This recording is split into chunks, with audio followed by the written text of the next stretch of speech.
नमस्कारम। मैं हूं योगी नित्य और आज मैं आपको बताऊंगा लो बीपी जिनका रहता है, जिनको हम हाइपोटेंशन भी कह देते हैं, यानी हाइपो माने कम रहना किसी चीज का और टेंशन माने तनाव, ब्लड का सर्कुलेशन। तो जिनका भी बीपी लो रहता है, प्रेशर लो होता है, उनके लिए उस प्रॉब्लम को पहले तो समझाऊंगा, क्योंकि मेरा हर बार कोशिश यही रहती है नुस्खे लिखवा के आप भी लिख लेंगे, अपनी कोई पेज लिख भर लेंगे, किताब भर लेंगे, कागज काले कर लेंगे, लेकिन अमल में नहीं लाया, अगर अमल में नहीं लाए तो क्या फायदा, प्रॉब्लम वहीं की वहीं रह गई। और अगर प्रॉब्लम वहीं की वहीं रह जाए तो मेरा इस वीडियो को बनाना बेकार है। तो मैं ये चाहूंगा कि सबसे पहले आप प्रॉब्लम की रूट समझें। मैं बहुत सारी बातें बोलूंगा, बहुत सारे कारण बताऊंगा, आपने साथ साथ में माइंड में एक पिक्चर चलाते जाना है और सोचना है, देखना है कि ये व्यक्ति बोल तो रहा है, लेकिन इसमें से मेरा वाला कारण कौन सा है, यानी मेरी प्रॉब्लम कहां से बिगड़ी है। हो सकता है मैं 8 कारण बोलूं, 10 कारण बोलूं, लेकिन आपके वो 8 कारण में से सारे के सारे कारण ना हो, आपकी गलतियां कोई 2-3 हो, आप उनको सुधार कर लेना। पहले मैं आपको लक्षण बता देता हूं हल्के से। लक्षण लो बीपी के पता चल जाते हैं जब हाथ पैर ठंडे रहते हैं, सफेद सा चेहरा रहता है, हर वक्त लो फील होना, ड्राउजी फील होना, बहुत जरा सा भी वजन उठाने की ताकत ना होना। मेरे पास जो लोग आ रहे हैं उनके उनके अनुभव के आधार पर बोल रहा हूँ, जो उनको लक्षण फील होते हैं और बाद में पता चलता है लो बीपी है।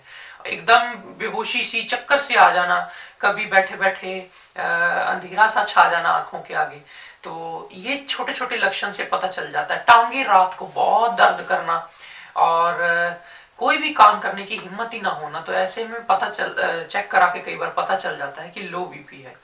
लो बीपी की शिकायत ज्यादातर कारण मैं बताता हूँ, ज्यादातर माताओं बहनों को होती है, पुरुषों को भी होती है, बहुत कम। कारण बताता हूँ उसके पीछे। माताओं बहनों को कई बार लिकोरिया की शिकायत रहती है, जिसका कि वो इलाज भी नहीं करवाती हैं, उसको झेलती रहती हैं। मैंने वीडियो भी बनाया है लिकोरिया पर और ओवर ब्लीडिंग पर भी बनाया है। इन पे अगर आपको कोई समस्या हो तो जाके आप देख के उसका इलाज करना।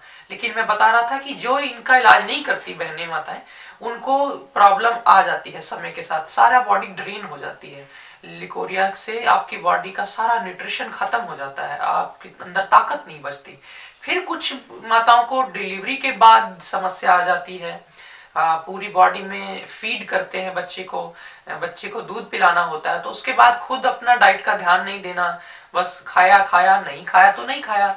ऐसे में फिर बॉडी धीरे धीरे उसमें न्यूट्रिशन की कमी आ जाती है, कैल्शियम की कमी आ जाती है, और एक्सरसाइज ना करने की वजह से ये न्यूट्रिएंट्स उससे भी कम हो जाते हैं। जो व्यायाम नहीं करेगा, शरीर को चलाएगा नहीं, हालांकि कहती है माताएं कि मैं तो सारे घर के झाड़ू बुहारी खुद करती हूँ, काम करती हूँ, पर वो एक पर्टिकुलर, आप उसमें एक ही तरह से अपने शरीर को चलाते जाते हैं। योग में आप हर तरफ अपने बॉडी को घुमाते हैं, योग में आप ब्रीदिंग करते हैं, योग में स्ट्रेचिंग करते हैं, जो कि घरेलू काम में नहीं होती है।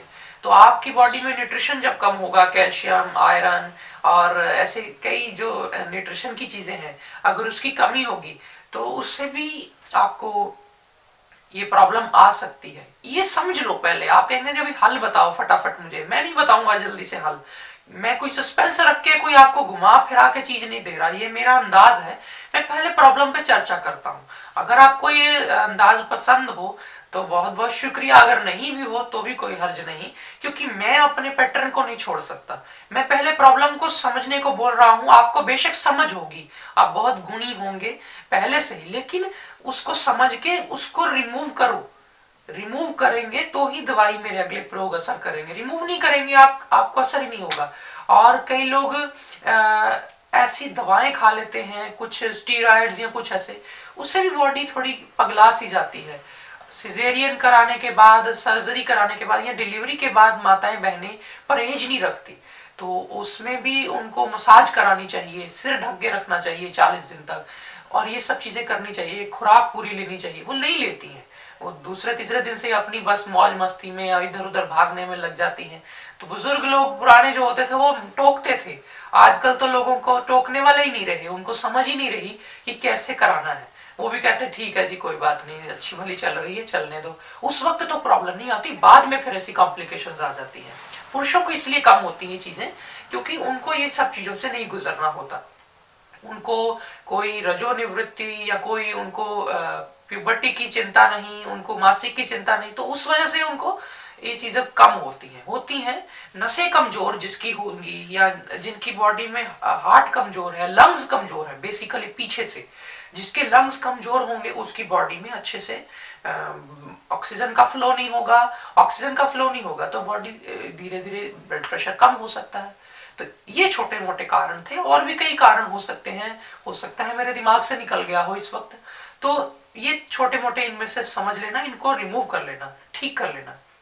अब आते हैं ट्रीटमेंट पे। पहले मैं ट्रीटमेंट में बता दूं कि पहले मैं कुछ चीजें ऐसी बताऊंगा जो बहुत लाजमी है, फिर उसके बाद कुछ टिप्स दूंगा इसी वीडियो में जो आपको करने हैं और आपको उसे वो साथ में करने हैं, जरूरी है। तो आप करेंगे तो वो किसी तरफ से भी कसर नहीं रहेगी कि भाई कसर रह गई, मेरे को तो हल नहीं मिला, मैंने किया था। अब आप करते क्या है, पहले एक इस दरवाजे को धक्का लगाते हैं, फिर उस दरवाजे को। मैं चाहता हूं कि आप एक तरह से सारी शक्ति लगा के सब चीजों को एक साथ आप प्रेशर दें, तो सारी चीजें मिल करके जोर लगाएंगी और आपका बीपी बिल्कुल सही जगह पे आ जाएगा।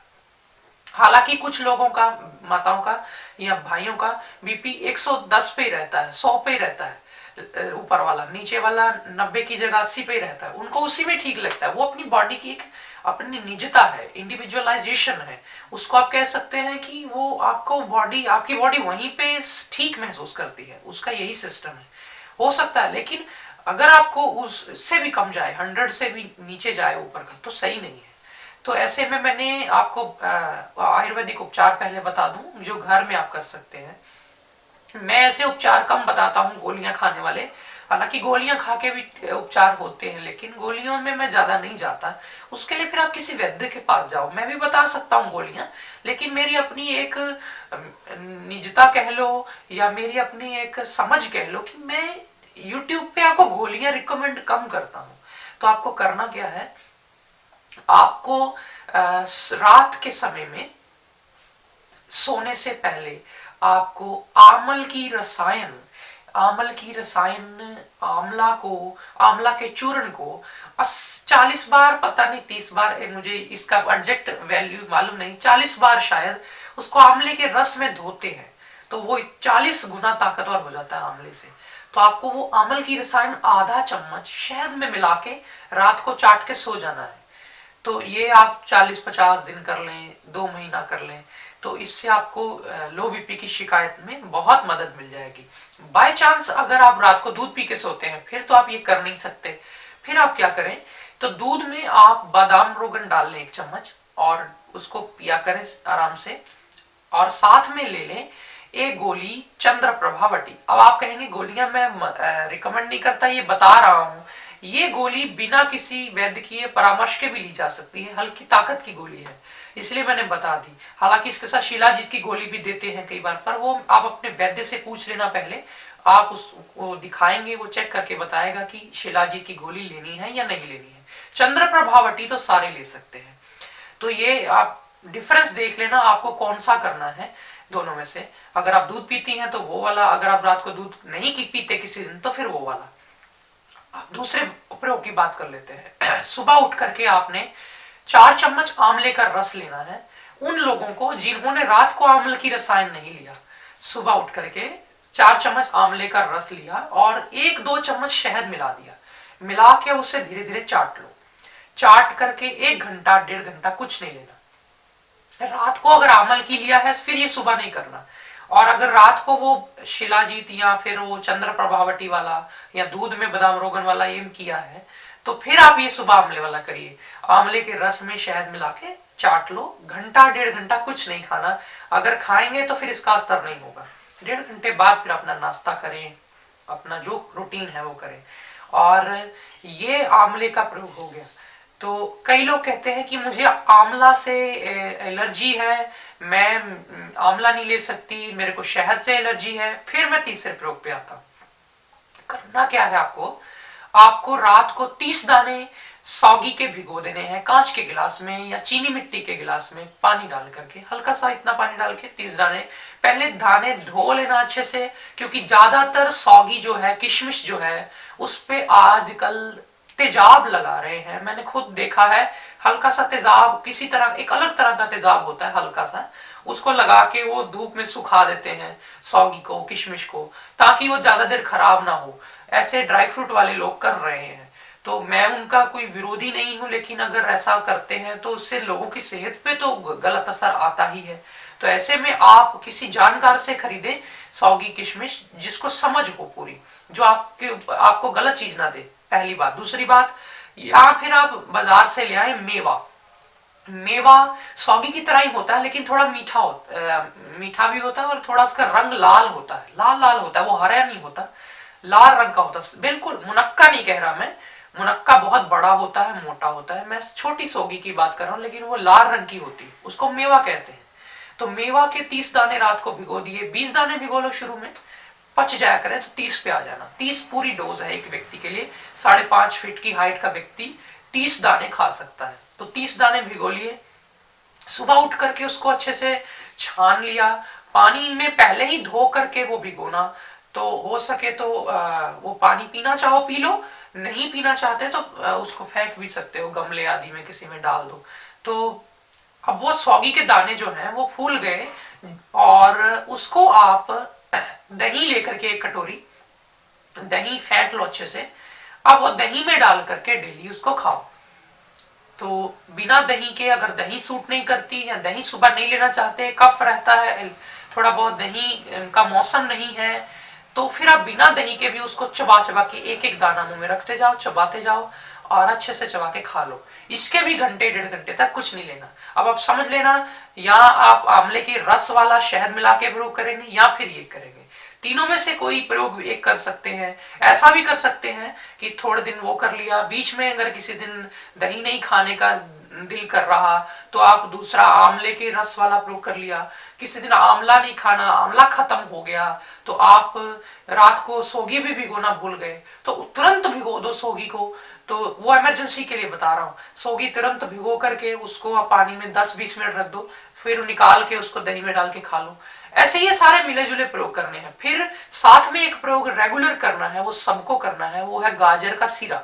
गाजर को घिया कस कर लो, कद्दूकस कर लो, ग्रेट कर लो, और करके एक गाजर को हल्के पानी में बॉईल करना, जब थोड़ी पक जाए हल्के पानी में, तो फिर दूध डाल देना, थोड़ा और गर्म करना, और वो पक जाए तो वो सीरा बन जाएगा पतला पतला।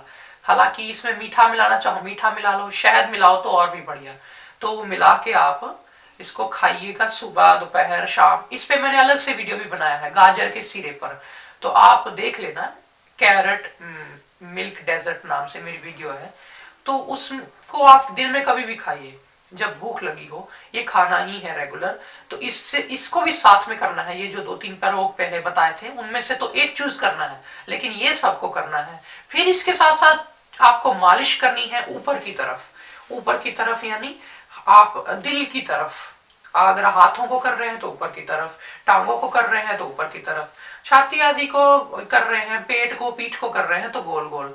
मालिश जितनी ज्यादा करें, और सख्त हाथों से भी कर सकते हैं अगर स्वस्थ हैं तो, माने अगर और कोई समस्या नहीं है, ज्यादा कमजोरी नहीं है, तो जितनी अच्छे से कर सके करें। आप नसों को इससे ताकतवर बना लेंगे। लगभग 3-4 महीने डट के मालिश अगर करें, और साथ में ये जो प्रयोग मैंने बताए इनको करें, चुकंदर, गाजर, आंवला और खजूर वाला दूध। हालांकि खजूर वाला दूध या फिर कोई ऐसी गर्म चीज लिकोरिया में नहीं देते, क्योंकि कईयों को लिकोरिया होता है तो उनको फिर खजूर का दूध ये सब नहीं देते। तांबे के बर्तन का पानी वैसे तो अच्छा है, लेकिन लिकोरिया में ये भी नहीं देते। तो आप तांबे के बर्तन का पानी, अगर लिकोरिया नहीं है तो, ब्लीडिंग की समस्या नहीं है, ओवर ब्लीडिंग की समस्या नहीं है, तब आप तांबे के बर्तन का पानी भी पी सकते हैं। उससे भी ये आपकी बॉडी में कॉपर पूरा होगा। माइक्रोन्यूट्रिएंट्स जब पूरे होने शुरू हो जाते हैं बॉडी में, दही में चूना ले सकते हैं दोपहर के समय, दाल में चूना डाल के ले सकते हैं थोड़ा सा। ये और कोई कैल्शियम के लिए केले के छिलके के अंदर का कुरेद के सारा गुद्दा खा सकते हैं। और ये चीजें अगर आप करना शुरू कर दे, साथ में एक चीज और कि आपको सुबह उठ के 100 बार लंबी श्वासें लेनी है ताजी हवा में, और थोड़ा सा कपालभाति 10 मिनट अनुलोम विलोम, और अनुलोम विलोम से पहले थोड़ा सा अग्निसार 7-8 बार, कुछ थोड़े बहुत स्ट्रेचिंग के एक्सरसाइजेस, और खास लेट करके सीधे टांगों को 90 डिग्री पर उठाना और नॉर्मल ब्रीदिंग करते रहना। टांगे 90 डिग्री पर रहें, चाहे दीवार का सहारा लेके टांगे दीवार 90 डिग्री पे कर लो, तो 5 मिनट टांगे दीवार के साथ लगा के रखी रहने दो। दिन में 2 से 3 बार इसको कर लो। खाना ना खाया हो, खाना खाए को 2 घंटे हो चुके हों, तब आप ये टांगे दीवार के साथ लगा के 90 डिग्री पे करके लेट जाओ। दिन में 2-3 बार ऐसा भी कर लिया जाए। और सिर की मालिश और शरीर की मालिश एक साथ नहीं करना, कभी सिर की कर ली, कभी शरीर की कर ली। थोड़ा एक्यूप्रेशर करो, थोड़ा तालियां बजाओ, और थोड़ा बहुत फिर जैसे जैसे ताकत आने लगे तो फिर रनिंग, थोड़ा अपनी बॉडी को स्ट्रेंथनिंग करना, मसल्स बनाना, तो धीरे धीरे ये लो बीपी की शिकायत बिल्कुल ठीक हो जाएगी। इतनी सारी बातें मैं इसलिए बोलता हूँ, इतनी लंबी वीडियो हो जाती है, क्यों? क्योंकि मैं चाहता हूँ कि आपको कम समय में ही मैं जल्दी से आपको ज्यादा से ज्यादा जानकारी दे सकूं। अगर आपको मेरी वीडियो लंबी लगती है तो कृपया, मैं इसके लिए आपकी मदद नहीं कर सकता। हाँ, इतना जरूर कर सकता हूँ, इन्हीं नुस्खों को बिना एक्सप्लेनेशन के हमारे दूसरे चैनल पर मैं डाल रहा हूँ। हमारे दूसरा चैनल जो मैं खुद नहीं चलाता, हमारे साथी मिलकर चलाते हैं, उसका नाम है वी लव नित्यानंदम श्री। आप यूट्यूब पे जाके देख सकते हैं। उस चैनल में यही नुस्खे सारे बिना एक्सप्लेनेशन के मैं डालता हूँ। फिर आपको फर्क पता चल जाएगा कि बिना एक्सप्लेनेशन के और एक्सप्लेनेशन के क्या फर्क होता है। क्योंकि जब हम एक्सप्लेनेशन करके चीज को बताते हैं, एक बार वक्त जरूर जाया जाता है आपका, काफी समय लग जाता है आपको समझने में, लेकिन उसके बाद इतनी अंडरस्टैंडिंग होती है कि आप चीज को करते हैं प्रॉपरली और पूरा रिजल्ट आता है। आज फिलहाल इतना ही। नमस्कार।